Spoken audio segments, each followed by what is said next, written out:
So there is a massive revolution going on, and you all are on the front lines of that revolution. Government has got to change because so many other sectors of our society are moving at the speed of technology. I talked about this in our first hackathon, that this democratizing force of technology is making profound changes around the globe. From social activism and political activism, you see that revolutionary spirit of using technology in ways to create transformative change in countries all around the globe.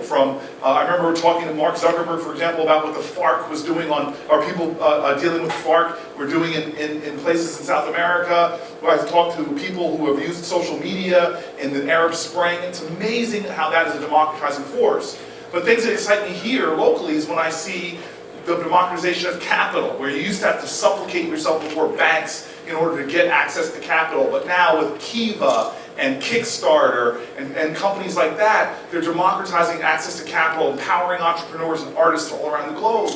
Information and education is being democratized. You used to have these rarefied institutions of higher learning, but now those places like Stanford, my university, are putting their classes online, making them accessible for people around the globe. And what I get delighted by is that people in developing nations are outperforming Stanford students that are paying high tuition to get into those schools. We're democratizing the ability to access your latent economic potential by companies of collaborative consumption like Lyft and Airbnb. I could go on and on and on and give you examples of how technology is flattening the globe, empowering people, giving folks more access. But I have to say right now, the one area I think is falling behind is government. Because what we need to do is change this model, which is a hierarchical model of government.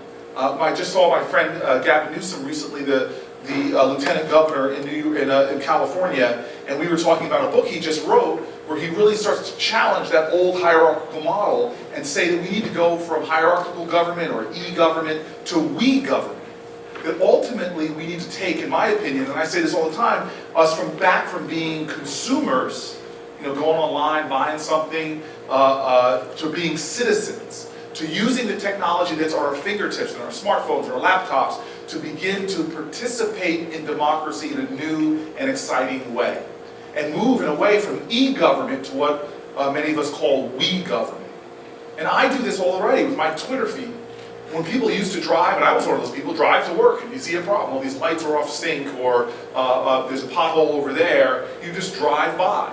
But what people now realize, and I was talking to some guys over there about that, is that you can pull out your smartphone, take a picture of it, tweet your mayor. And what we do now, and we're looking at better technological ways to get this done even more rapidly, is we crowdsource tens of thousands of Newarkers to help us partner in making the city better. Now this to me is exciting. It's just the tip of the iceberg of what we could do. But now I actually can find out about problems quicker than my department heads do, quicker than traffic engineers can, quicker than neighborhood services can, and we can get even more proficiency, efficiency, effectiveness, responsiveness, customer service. Because the partners we have in governing are more and more the community.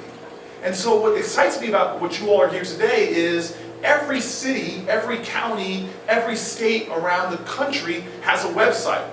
It's a platform that people kind of go to find out information. Can we reimagine that platform, reinvent it, bring it into not the 21st century, because marking things by centuries is not what we should be doing. We should be marking them not by years, we should be marking them by minutes and seconds. That's how fast-paced we're moving in innovation. And so what I want to do is help be a part of a movement that you guys are in as well, which is just to reimagine our democracy. Reimagine the ways that we could all participate. Every citizen is empowered to make a difference in their communities. And to me, this, what we're doing right now, in this central port, which thousands and thousands of people go to every single year in Newark, we've got to change this experience. That not only empowers people by going there, but calls upon them to be leaders as well, to participate, to engage, to be a part of their community in a more substantive, deep way.